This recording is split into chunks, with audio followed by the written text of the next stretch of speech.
Lesson number 3 for Monday, January 16th. Where is the storehouse?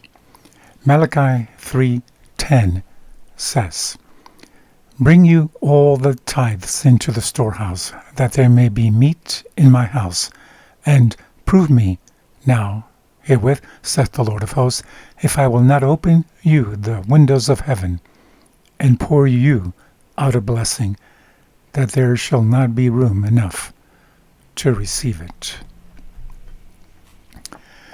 What can we learn from this verse about where our tithes should go? Though specific directions are not given in the text, it is nevertheless evident that God's people knew what he meant by the word storehouse. God does include in his directions that there may be food in my house. His people understood that God's house initially was the sanctuary, the elaborate tent that was built by specific direction given to Mount Sinai for Moses. Later, when Israel lived in the Promised Land, the central location was first in Shiloh and then more permanently at the temple in Jerusalem. Deuteronomy 12:5-14 says, "But to the place which the Lord your God shall choose out of all your tribes to put his name there, even to his habitation shall you seek, and there you shall come. And there you shall bring your burnt offerings and your sacrifices and your tithes, and heave offerings of your hand, and your vows, and your freewill offerings, and the firstlings of your herds and of your flocks. And there you shall eat before the Lord your God, and you shall rejoice in all that you put your hand to, you and your households, wherein the Lord your God has blessed you. You shall not do after all the things that we do here in this day, every man whatsoever is right in his own eyes. For you are not as yet come to the rest and to the inheritance which the Lord your God gives you. But when you go over Jordan and dwell in the land which the Lord your God gives you to himself to inherit, and when he gives you rest from all your enemies round about, so that you dwell in safety, then there shall be a place which the Lord your God shall choose to cause his name to dwell there. There shall you bring all that I command you, your burnt offerings, and your sacrifices, your tithes, and the heave offerings of your hand, and all your choice vows which you vow to the Lord. And you shall rejoice before the Lord your God, you and your sons and your daughters, and your manservants and your maidservants, and the Levite that is inside your gates, forasmuch as he has no part nor inheritance with you.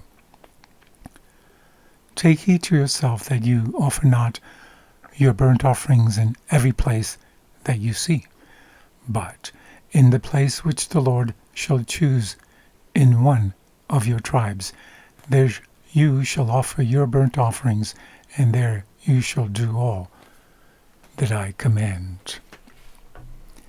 These verses do not indicate that God's children could use their own discretion as to where their tithe was deposited. What principles can we take from these verses for ourselves today? As members of God's family, we want to understand and practice his will regarding what to do with our tithe. In the biblical narrative, we learn that 3 times each year, Passover, Pentecost, and Feast of Tabernacles, according to Exodus 23:14-17, God's people were to travel to Jerusalem to bring their tithes and offerings personally and to praise and to worship God. Then the Levites distributed the tithe to their brethren all over the land of Israel. See 2nd Book of Chronicles 31:11-21, Nehemiah 12:44-47, and 13:8-14.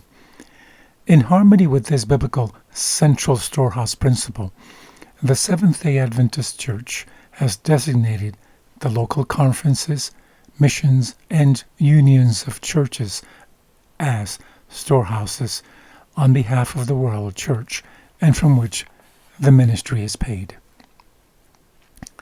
For the convenience of church members, tithes and offerings are brought to the local church as part of the worship experience, though some use it and give online.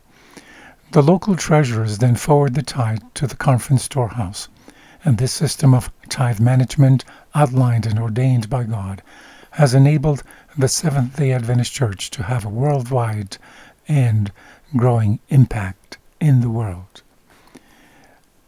Imagine if everyone decided to give their tithe to whomever they wanted to, at the expense of the Adventist Church itself.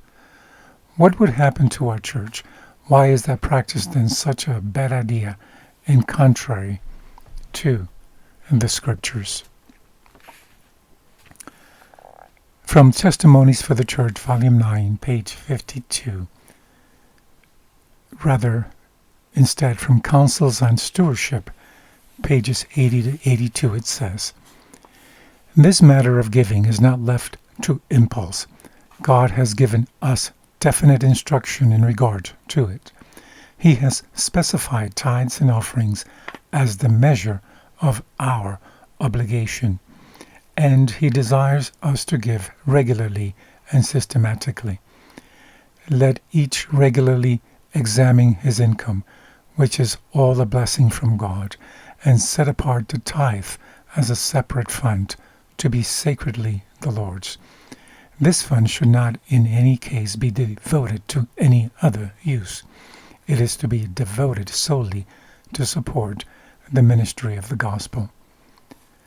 After the tithe is set apart, let gifts and offerings be appropriated and apportioned as God hath prospered you." This message has lost none of its force. It is just as fresh in its importance as God's gift are fresh and continual. There is no difficulty in understanding our duty in the light of this message given through God's holy prophet. We are not left to stumble along in darkness and disobedience. The truth is plainly stated, and it can be clearly understood by all who wish to be honest in the sight of God. A tithe of all our income is the Lord's. He lays his hand upon that portion which he has specified that we shall return to him, and says, "I allow you to use my bounties after you have laid aside the 10th and have come before me with gifts and offerings." Have a blessed day.